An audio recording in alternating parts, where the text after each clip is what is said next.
എല്ലാ പ്രിയപ്പെട്ടവർക്കും നമസ്കാരം. പഞ്ചാബ് എന്ന സംസ്ഥാനം പെന്തക്കോസ്റ്റൽ റിവൈവൽ കൊണ്ട് മുങ്ങി നിൽക്കുന്ന ഒരു സംസ്ഥാനമാണ്.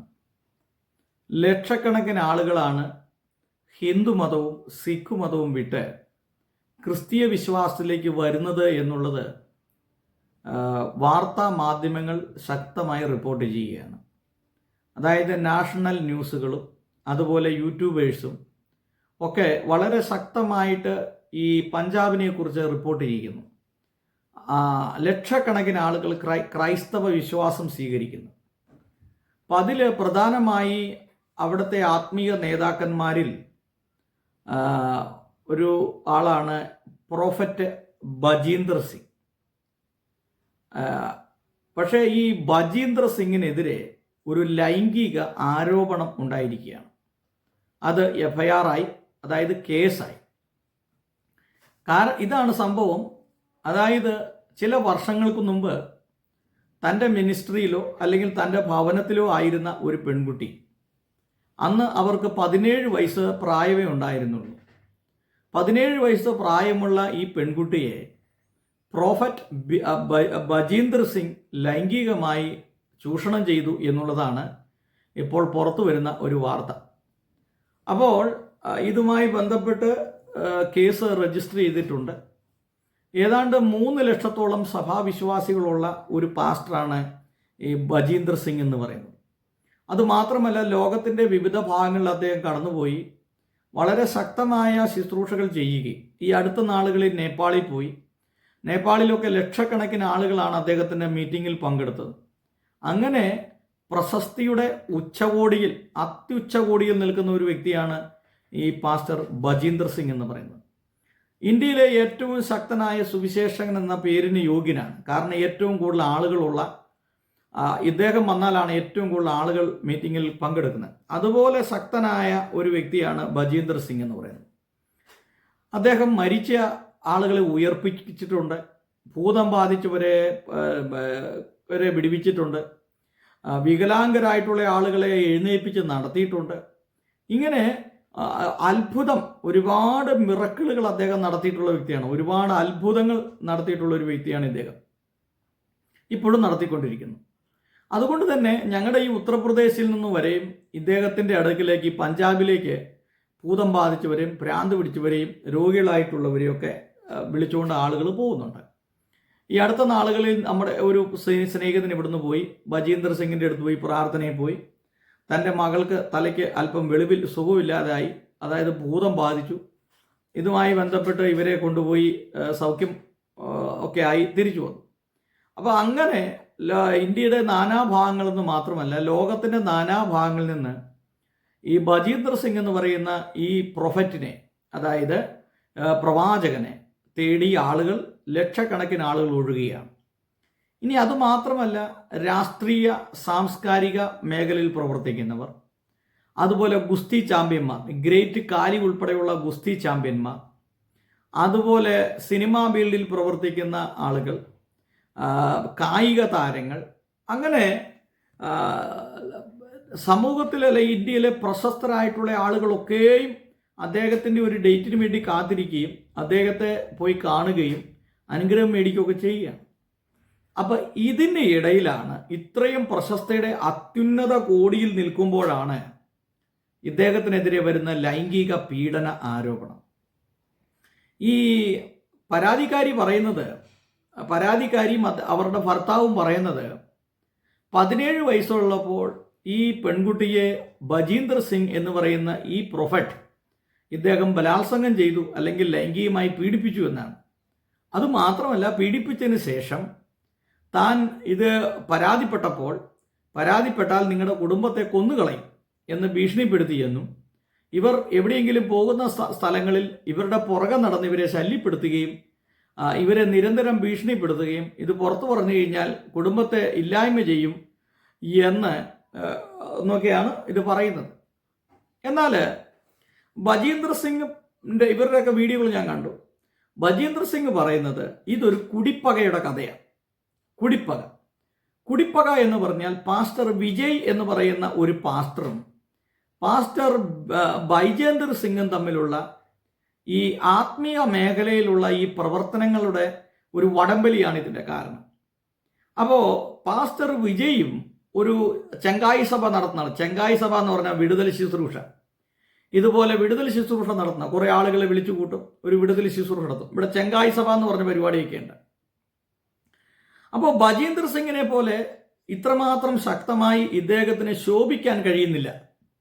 അതുമാത്രമല്ല, ഇദ്ദേഹത്തിൻ്റെ കൂടെ ആളുകളും കൂടുന്നില്ല. കുറേ ആളുകളൊക്കെ കൂടുന്നുണ്ട്, എന്നാൽ ഇദ്ദേഹത്തിൻ്റെ കൂടെ ആളുകളും കൂടുന്നില്ല. ഇത് കണ്ടു കഴിഞ്ഞപ്പോൾ ബജീന്ദർ സിംഗിൻ്റെ പ്രശസ്തിക്ക് ഒരു മങ്ങലേൽപ്പിക്കാൻ വേണ്ടി അദ്ദേഹത്തിൻ്റെ ഇപ്പോൾ ഈ പറയപ്പെടുന്ന പെൺകുട്ടിയും അവരുടെ ഭർത്താവും ഈ പാസ്റ്റർ വിജയ് എന്ന് പറയുന്ന ഈ ഇദ്ദേഹത്തിൻ്റെ കൂടെയാണ്. അപ്പോൾ ഈ പാസ്റ്റർ വിജയ് ഈ പെൺകുട്ടിയെയും അവരുടെ ഭർത്താവിനെയും ഉത്സാഹിപ്പിച്ച്, നിങ്ങൾ അവിടെ നിന്നപ്പോൾ നിങ്ങളെ ഇദ്ദേഹം പീഡിപ്പിച്ചു എന്ന് പറഞ്ഞൊരു പരാതി കൊടുത്താൽ ആ പരാതിയൊക്കെ ഒന്ന് അന്വേഷിച്ച് പിടിച്ചു വരുമ്പോഴത്തേക്കും കുറച്ച് വർഷങ്ങളെടുക്കും. അപ്പോൾ അങ്ങനെ കുറേ വർഷങ്ങൾ എടുത്തു കഴിയുമ്പോഴത്തേക്കും ഇപ്പോൾ ഒരു ലൈംഗിക പീഡനം പരാതി വന്നു, അറസ്റ്റ് ചെയ്തു, പിന്നെ അത് കേസ് തെളിഞ്ഞു വരണമെങ്കിൽ കുറേ സമയമെടുക്കും. ഈ തെളിഞ്ഞു വരുന്ന സമയം കൊണ്ട് ഈ ബജീന്ദർ സിംഗിൻ്റെ ഈ കൂട്ടായ്മ തകർന്നു പോവുകയും ആ കൂട്ടായ്മയിലുള്ള ആളുകളെ ഇദ്ദേഹത്തിന് എന്ത് ചെയ്യാം, ഈ പാസ്റ്റർ വിജയ്ക്ക് പിടിച്ചെടുക്കാം, അല്ലെ അദ്ദേഹത്തിൻ്റെ കൂടെ ഈ ആളുകൾ കൂടും എന്നുള്ള ഒരു പ്രത്യാശയാണ് ഇദ്ദേഹത്തെ ഇതിന് പ്രേരിപ്പിച്ചത് എന്നുള്ളതാണ് ഇപ്പോൾ മനസ്സിലാക്കാൻ കഴിയുന്നത്. അപ്പോൾ ഇതിൻ്റെ അകത്ത് എത്രത്തോളം യാഥാർത്ഥ്യമുണ്ടെന്നറിയില്ല, എങ്കിലും ഒരു കാര്യം സത്യമാണ്, ഈ ന്യൂ ജനറേഷൻ ചർച്ചുകളുടെ വളർച്ച സമൂഹത്തെ വളരെ വളരെ പ്രത്യാഘാതമായി ബാധിക്കുന്നു എന്നുള്ളത് ഒരു വസ്തുത, ഒരു സത്യമാണ്. കാരണം തങ്ങളുടെ മീറ്റിങ്ങിനേക്കാൾ കൂടുതൽ മറ്റവൻ്റെ മീറ്റിങ്ങിൽ ആളുകൾ കൂടുമ്പോൾ അത് സ്വാഭാവികമായിട്ടും ഇങ്ങനെയുള്ള പ്രവർത്തന മേഖലയിലുള്ളവരെ അത് ബാധിക്കും. തന്നെയല്ല, ഇവർ തങ്ങളുടെ വിശ്വാസികളോട് മറ്റുള്ളവരുടെ ഒരു സഭയിലും പോകാൻ പാടില്ല എന്നും അങ്ങനെ പോയി കഴിഞ്ഞ് കഴിഞ്ഞാൽ നിങ്ങളെ സഭയിൽ നിന്ന് പുറത്താക്കും എന്നുള്ള രീതിയിലുള്ള ഇടപെടലും കാര്യങ്ങളൊക്കെ ഉണ്ട്. മനുഷ്യൻ എപ്പോഴും രോഗിയും ഭാരപ്പെടുന്നവനും ഭൂതം ബാധിച്ചവനും ബിസിനസ് അഭിവൃദ്ധിപ്പെടാത്തവനും നിരാശനും ദുഃഖിതനും ഒക്കെ ആയിട്ടായിരിക്കണം. അപ്പോൾ ഈ ദുഃഖത്തിൽ നിന്ന് ആര് വിടുവിക്കും? എവിടെ പോയാൽ ഒരു സമാധാനം കിട്ടും, എവിടെ പോയാൽ ഒരു സ്വസ്ഥത കിട്ടും എന്ന് പറഞ്ഞുകൊണ്ട് മനുഷ്യൻ ഇങ്ങനെ അലഞ്ഞു നടക്കുകയാണ്. അതായത് ഞങ്ങളുടെ ഈ പെന്തക്കോസ്ത് വിശ്വാസികളായിട്ടുള്ള പലരും നാടൻ ഭാഷയിൽ പറഞ്ഞു കഴിഞ്ഞാൽ ഈ തെരുവ് നായ്ക്കൾ അലഞ്ഞു നടക്കുന്ന പോലെ ഇങ്ങനെ അലഞ്ഞു തിരിഞ്ഞ് നടക്കുകയാണ്. എവിടെ ചെന്നാലാണ് ഒരു രോഗശാന്തി കിട്ടുന്നത്, എവിടെ ചെന്നാലാണ് പ്രാർത്ഥിച്ച കുടുംബം നന്നാകുന്നത്, എവിടെ ചെന്നാലാണ് ഇത് കൊണ്ട് ഗുണമുള്ളതെന്ന് ചിന്തിച്ച് അലഞ്ഞു നടക്കുന്ന കുറേ ആളുകളുണ്ട്. അങ്ങനെ വരുമ്പോഴായിരിക്കും ഏതെങ്കിലും ഒരു പെരുമ്പാമ്പിൻ്റെ വായിൽ പോയി ഇവർ ചാടും. അപ്പോൾ വായും പൊളിച്ച് ഇങ്ങനെ വിഴുങ്ങാനായിട്ട് പദ്ധതിയിട്ടിരിക്കുന്ന ഒരുപാട് പാസ്റ്റർമാരുണ്ട്.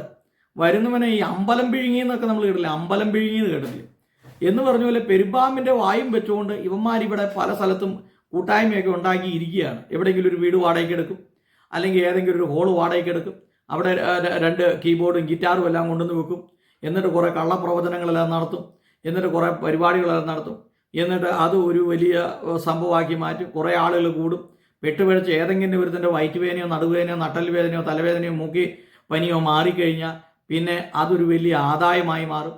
പിന്നെ അവനെ വിളിച്ച് സ്റ്റേജിൽ കയറി നിർത്തും, നിനക്ക് എങ്ങനെ സൗഖ്യം കിട്ടി, ഏത് രീതി സൗഖ്യം കിട്ടി, എവിടെയായിരുന്നു നിൻ്റെ വേദന, നമ്മുടെ ഇങ്ങനെയൊക്കെയുള്ള പല ആളുകളും ഉണ്ട്. അപ്പോൾ ഇത് ശരിക്കും പറഞ്ഞാൽ സംഭവിച്ചത് ഒരു വലിയ കുടിപ്പകയാണ്. 2 പാസ്റ്റർമാർ തമ്മിലുണ്ടായ ഒരു സംഘടന, അവരുടെ ആത്മീയതയിലുണ്ടായ ഒരു ഇതാണ് സംഭവിച്ചത്. എന്നാൽ ഇത് സംഭവിക്കാൻ പോകുന്നത് വലിയ പ്രത്യാഘാതമാണ്. കാരണം ഇങ്ങനെ ഇന്ത്യയിലെ ഈ സുവിശേഷ പ്രവർത്തനം വളരുന്നു എന്ന് കണ്ടുകൊണ്ട് ഇതിനെ വളരെ ഭീതിയോടുകൂടെ നോക്കുന്ന മറ്റ് സംഘടനകളുണ്ട്. ഹൈന്ദവ സംഘടനകളുണ്ട്, ഇസ്ലാമിക് സംഘടനകളുണ്ട്. ഇവരുടെ മുമ്പിൽ ഇതൊരു വലിയ ചോദ്യചിഹ്നമായി അവശേഷിക്കും.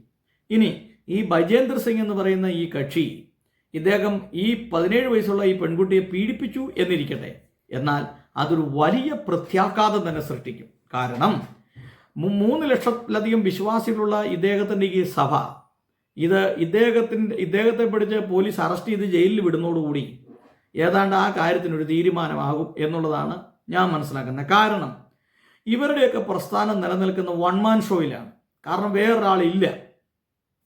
കാരണം ഒറ്റ വ്യക്തിയാലാണ് ഈ സ്ഥാപനങ്ങളെല്ലാം നടക്കുന്നത്. ന്യൂ ജനറേഷൻ ചർച്ചുകളുടെ ഒരു പരാജയം എന്ന് പറയുന്നത് തന്നെ വൺ മാൻ ഷോയാണ്. ഒരാളാണ് അതിൻ്റെ ആൾ. അദ്ദേഹം മരണപ്പെടുകയോ അദ്ദേഹം ജയിലിൽ പോവുകയോ അദ്ദേഹം രോഗിയായി തീരുകയോ ചെയ്താൽ അതിനെ ഏറ്റെടുത്ത് നടത്തി മുമ്പോട്ട് കൊണ്ടുപോകാൻ ശക്തനായ മറ്റൊരു വ്യക്തി ഇല്ല എന്നുള്ളതാണ് ഇവരൊക്കെ അനുഭവിക്കുന്ന ഏറ്റവും വലിയൊരു പ്രതിസന്ധി. അപ്പം അതുകൊണ്ട് ഇത് കെട്ടിച്ചമച്ച കേസാണോ, ഇനി ഇദ്ദേഹം ഈ പെൺകുട്ടിയെ പീഡിപ്പിച്ചതല്ലയോ എന്നുള്ളത് കാലഘട്ടം തെളിയിക്കും. പോലീസ് അതിനെതിരെ കേസെടുത്തിട്ടുണ്ട്, അന്വേഷണം വ്യാപിച്ചിട്ടുണ്ട്, അത് മൊഴിയെടുക്കും, മറ്റ് ശാരീരികമായ പരിശോധനകൾ നടത്തും. എന്തായാലും ഇതെല്ലാം നടത്തി കഴിയുമ്പോൾ കൃത്യമായി മനസ്സിലാകും ഇദ്ദേഹം ഈ പെൺകുട്ടിയെ പീഡിപ്പിച്ചിട്ടുണ്ടോ ഇല്ലെന്ന് മനസ്സിലാക്കണം. അങ്ങനെ പീഡിപ്പിച്ചിട്ടുണ്ടെങ്കിൽ അത് പഞ്ചാബിലേൽക്കുന്ന ഏറ്റവും വലിയ ശക്തമായ ഒരു പ്രഹരമായിരിക്കും എന്നുള്ളതിന് സംശയമില്ല. അദ്ദേഹത്തെ പിന്തുടരുന്ന ഏതാണ്ട് 3 കോടിയോളം ആളുകൾ അദ്ദേഹത്തെ പിന്തുടരുന്നുണ്ട്. ഞാൻ മനസ്സിലാക്കുന്ന അങ്ങനെയാണ്. 3 ലക്ഷം വിശ്വാസികൾ ഇദ്ദേഹത്തിൻ്റെ സഭയിലുണ്ടെങ്കിൽ പോലും അദ്ദേഹത്തിൻ്റെ മീറ്റിങ്ങുകളും ഇതെല്ലാം കേൾക്കുന്ന ഏതാണ്ട് 3 കോടിയോളം ജനങ്ങളാണ്. 3 കോടിയോളം ജനങ്ങൾ അദ്ദേഹത്തെ പിന്തുടരുന്നുണ്ട്. അദ്ദേഹത്തിന് ഏതാണ്ട് 30 ലക്ഷത്തോളം യൂട്യൂബ് ഫോളോവേഴ്സ് ഉണ്ട്. അതുകൂടാതെ ഡയറക്റ്റ് ആയിട്ടോ ഇൻഡയറക്റ്റ് ആയിട്ടോ ഇദ്ദേഹത്തിൻ്റെ ഫോളോവേഴ്സ് ആയിട്ടുള്ള ഏതാണ്ട് 3 കോടിയോളം ജനങ്ങൾ വരുമെന്നുള്ളതാണ് പൊതുവെ ഞാൻ മനസ്സിലാക്കുന്നത്. അപ്പോൾ ഇത്രയും ആളുകളുടെ ഉള്ളിൽ ഒരു വലിയ അരക്ഷിതാവസ്ഥ, തങ്ങളുടെ നേതാവ് അല്ലെങ്കിൽ തങ്ങളുടെ ആത്മീയ ആചാര്യൻ അല്ലെങ്കിൽ ആത്മീയ ഗുരു ഈ കേട്ട കാര്യങ്ങൾ സത്യമല്ലാതിരിക്കട്ടെ എന്ന് ആഗ്രഹിക്കുന്നു. അങ്ങനെ ഇത് സത്യമാണെങ്കിൽ പഞ്ചാബിലുണ്ടാകുന്ന ഏറ്റവും വലിയൊരു പ്രത്യാഘാതമായി തീരും എന്നുള്ളതിന് യാതൊരു സംശയമില്ല. എന്തായാലും ഈ പാസ്റ്റർമാരുടെ കുടിപ്പക അത് ഒരു വലിയ കാരണം, ഇതിൻ്റെ പിന്നിൽ ഒരു വലിയ കാരണമായി തീർന്നു.